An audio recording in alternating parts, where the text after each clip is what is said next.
right, great. Well, thanks for joining us, everyone. Today, we've got the pleasure and privilege of meeting with my good friend, Vadim. So Vadim and I have been on this entrepreneurial journey together for the last several months, and he's been gracious enough to give us some time to give us some background. So I start these off with the easy question. What's your name, position, company, and industry? Wow, I didn't realize that this is going to be this kind of conversation, but my name is Vadim Shalkotnikov, and I am the proud owner and CEO and master of everything else for SoloBusiness.ca, which is a company that focuses on helping entrepreneurs and specifically nutritionists become successful in their practice when they go online. Fantastic. So how is it that you find yourself in this industry? I mean, you and I go back probably 7 or 8 years working together. And so my story is very similar to Greg's, where I have in excess of 20 years of corporate experience across different companies, but I always stayed close to customer or consumer or human being and why we act the way we act. Through the course of the last year, a bunch of things happened in my previous role, and I got let go. Now, when I got let go, it was one of those forks in your life when you decide, are you going to go back for a job, or are you going to do something yourself, or are you going to just stay in the middle and hum? So I decided to go on my own. And this is not the first time I'm going out on my own, because my wife and I had a business which we ran for 6 years in the 2010s. And so this is not an uncharted territory. And the reason I wanted to go on my own is because in the past, I was blessed enough to find myself at the crossroads of a different kind. I know a lot about data and analytics. I know a lot about customer, and I know a lot about marketing. And all of that knowledge is very well suited to people who are trying to start up their businesses and do not have that experience. In fact, a lot of people try to make it very complicated. And I think this is the purpose of this call, is to go into some of those details. A lot of people try to make it very complicated and make it sound as if starting a business is something only a coach can help you with, which is partially true. But I tend to believe that if you arm people with the right information, they're able to fend for themselves. Excellent. One of the purposes of this call too is to demystify some industries in terms of their terminology and stuff. I mean, here you've got both technology and holistic nutrition kind of terminology. So maybe give us some examples of specific terminology that you come across that the average person wouldn't really know what you're talking about. Well, in the startup world, you deal with all sorts of acronyms and different terms. Marketing specifically, something that comes to mind is CRM, CRO, KPIs, OKRs, OGSM, and acronyms just keep piling on top of one another. They can all be demystified. So CRM is customer relationship management. It's the process of how do you continuously attract, delight, and retain your customers through when they interact with your business. Another one I threw out there was CRO, which is conversion rate optimization. In human terms, what it means is, how do you get people to engage with your emails or a lead magnet that you're putting out? Okay, let's talk about that. Lead magnet is another term which you might have heard about, but not really sure what that means. A lead magnet is very simple. It's a piece of free content that you give away in exchange for another person's email. It should be valuable so that the person doesn't feel like you've cheated them into something. What other things exist? Actually, terminology is abound. Even sometimes when you talk to people and you describe an email campaign and you say, so what's your open rate? The hell is an open rate? It's just a ratio of how many emails you sent out versus how many were open. And they're very important because that shows if people like what you're sending them, or if people can even find what you're sending them, because otherwise it's landing in their junk folder, which is something you don't want to do. And this is just a slice. This is just an example, because Marketing is one aspect. You talk about business and you talk about financials, then you get into what's net income, what's the cost of goods, or what's your run rate, what's your profitability margin, and it becomes overwhelming. I'm not gonna go explaining, unless you want me to, Greg. I'm not gonna go into explaining every one of those terms. No. We should make people buy your course for that. Oh yes, please. The thing is, most of those terms they exist because people found them to be an accurate representation of a specific process or a specific feature or a specific metric. And everyone got used to them. But if you're just new and you're just starting out and you've never heard it before, it sounds overwhelming. And this is going to be a shameless plug. One of the things that I teach in my course, and I'm trying to not so much dumb it down, but I'm trying to humanize those terms. So instead of saying profit, well, that's the money you take home. This is the money in your pocket. Instead of revenue, well, this is how much you got from a client for your course. And once you get down to the level of normal human talk, then they become second nature after a while. But at first, yes, they are overwhelming, and there are tons of them. Like I said, finance, marketing, technology. Oh my gosh, technology has its own set of wonderful terms, which API. What's an API? Greg, what's an API? Application process, something, I don't know. Interface. Interface. There. But I don't think it's process. It's I think it's something else. But that's the point. Sometimes you even have acronyms, which you know what they mean, kind of what they do, but you can't even decipher them. Yeah. All of this to say, there's quite a lot, and it can be disorienting for somebody who's new. But if you're listening to this, my guidance would be, don't be. Every single acronym you can look up on Google. And if that doesn't help, well, find Greg, find me. Yeah, ask somebody. That's what I used to go to meetings, and people would be talking, and they'd say something I didn't understand. I'd say, what does that mean? And everyone would just look at each other and they go, oh crap, he caught on. Exactly. In fact, I think it's very bad. It's a very bad tradition to use acronyms as if everyone around the table or everyone on a call knows what they mean. Yeah. So don't be afraid to call people out and say, that's the first time I'm meeting that acronym. Can you tell me what that means? Yeah, for sure. So, I mean, you already touched on some of the KPIs and how success is measured with some of the things you talked about, like open rates and so on. But, overall in your industry, how is success measured? What KPIs do you use? Well, let's in the spirit of simplicity, let's take it a step back. Forget the emails, forget the details. Those are nuances. Those are the ways you do business. I mean, at the very top, I deal with nutritionists. The nutritionist is starting a practice, and they have a lot of passion to help others be better versions of themselves through the food that they eat.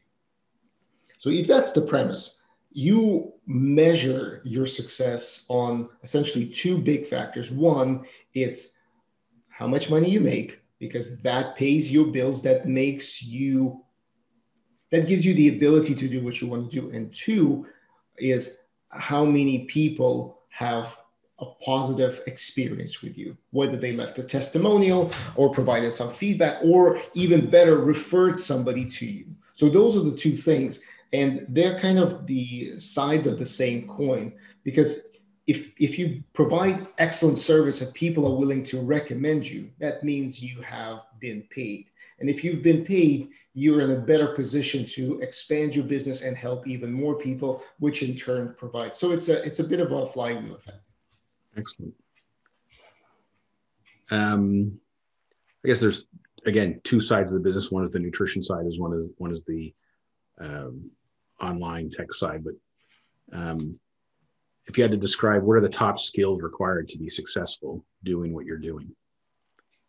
Patience. Oh, sorry, dealing what I'm doing. Well, yeah, still, I would still stay with patience. Yeah. Patience and I guess natural curiosity. So I'm one of the people who never found it difficult to assemble IKEA furniture. You do kind of look like that stick man that's it's in those. Yeah, thanks. But that does point to a specific trait where I can figure things out.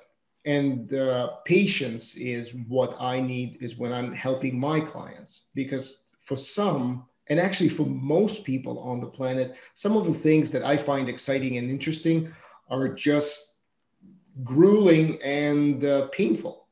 So I need patience to be successful, because I need to always remind myself that I should not be measuring abilities and successes of others by my experience and by my perspective. Because truth be told, I know tech, but nutritionists have sat through years in their universities, respective schools and colleges, going through something like microchemistry or biodome of the gut, like something I would never be able to comprehend. Yeah, for sure. So, and on the nutritionist side of things, what are the top skills that those folks need to succeed? Well, I'll tell you the two skills that I find that most people lack. One is the ability to shamelessly promote themselves. And I use the word shamelessly for more of to put an accent on the necessity to promote yourself. So that's one. And two, the business owner mentality. I had a poll in with some of my clients, and I asked him, how do you refer to yourself? Do you refer to yourself as a holistic nutritionist, or do you refer to yourself as a business owner? Everyone, and this was a small group of people, this was less than 12 people, everyone said a holistic nutritionist. So people don't, if you don't think of yourself as a business owner, that limits the avenues of how you can make money. And I know it sounds crude. It's kind of like, well, we're all about helping people. True, but you can't really help people unless you're in a profitable niche, business, blah, blah, blah. And those are the two things. So the ability to promote yourself, because nutritionists have what people need, but they feel sometimes awkward saying that they have this knowledge, they're able to provide this help. And two, thinking of yourself as a business owner first. Very good advice. Segueing into advice, if you had one thing that you could tell either an entrepreneur or a holistic nutritionist, or maybe you can do one of each, what would be your best advice? Best advice. It's always interesting, because best advice in my head changes day by day. The best advice really is invest in yourself. Invest in yourself, because if you think that you are able to figure everything out by yourself, it's probably the biggest fallacy that you can come up with. I found it. I honestly, I'll tell you, I found it. I found it the hard way, because I tend to do everything myself, and I'm like, oh no, I'm not going to spend some money here. I'm going to save it.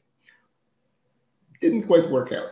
I subscribed to a course which is leading me through some of the steps that I need to be better at what I do. And I'm finding that is way more efficient than stumbling around in the proverbial dark trying to find an answer to the question that you have. It's not always easy. And we tend to, especially when we're just starting out, we tend to be preserving whatever we spend on. But investing in yourself is always a positive thing, because it can provide support in many different ways than just business. Excellent. The next question is about the pandemic, and obviously in the context of innovation and processes and things that have been implemented during the pandemic because of all the restrictions and so on. And what are the implications of those things in terms of them sticking around after the pandemic is over? Obviously, in an online practice, you hate to say it, but you couldn't ask for a better circumstance than a pandemic to move technology forward. What do you see the coming out of the pandemic, things that are going to stick around that have been a result of the pandemic? Well, one of the major things that I talk with all of my clients, and my wife is actually a holistic nutritionist as well, so she's seeing the benefits of it as well. Previously, the norm was you go to see a practitioner and you sit down one-on-one in a room and you talk about whatever is bothering you, and then you continue that course of engagement. Right now, you don't have to do that. In fact, right now, it doesn't even matter where your practitioner is. As long as you trust them or you have very good referrals, testimonials for that person, and you decided to trust them, as long as they speak your language, you no longer have the geographic barriers of where you can practice. If previously practitioners were thinking of themselves, oh, I practice in city A, and that's kind of my playground. Right now, they practice in the world of whoever speaks name a language.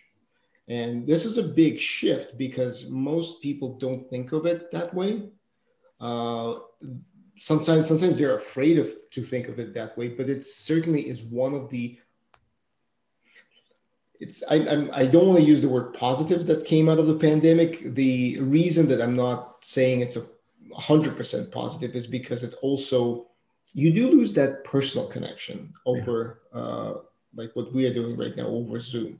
But it definitely presents a massive opportunity for business and practice building. Excellent.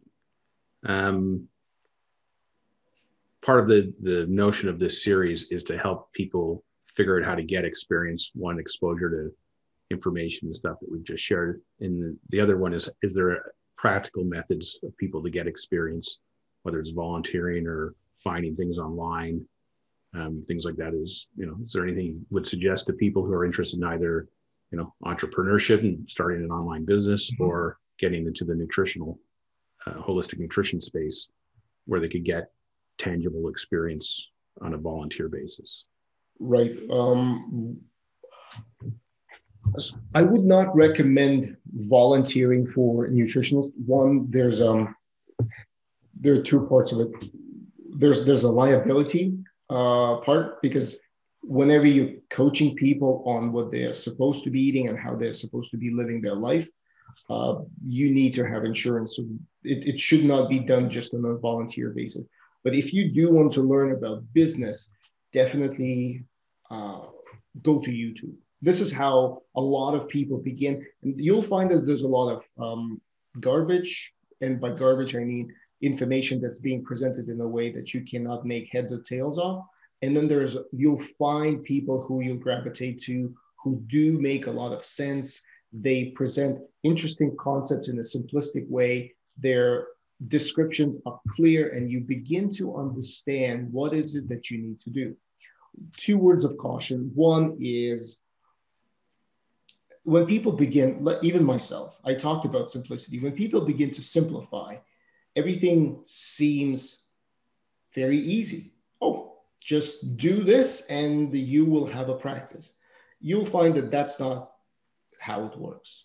Simplicity is brought forward to entice you to continue to listen rather than be overwhelmed. And then the second one is, if you're listening about a particular solution or a software product or, well, any product whatsoever, make sure that you take it with a grain of salt, because just like me, just like Greg, we are affiliates of certain products, and we're very happy to talk extensively about them. Some people take it to the next level where they talk as if this product, this software is the next best thing since sliced bread. Just understand that it might be, but take it with a grain of salt. Great. Awesome. Well, that's all the questions we have. You've been a fountain of information as always. So I really appreciate your time. I certainly have. Thank you for having me, Greg. This has been an exciting experience. All right. Well, we'll catch you again soon. Thanks a lot, Vadim. Absolutely. All right. Bye-bye. Bye-bye.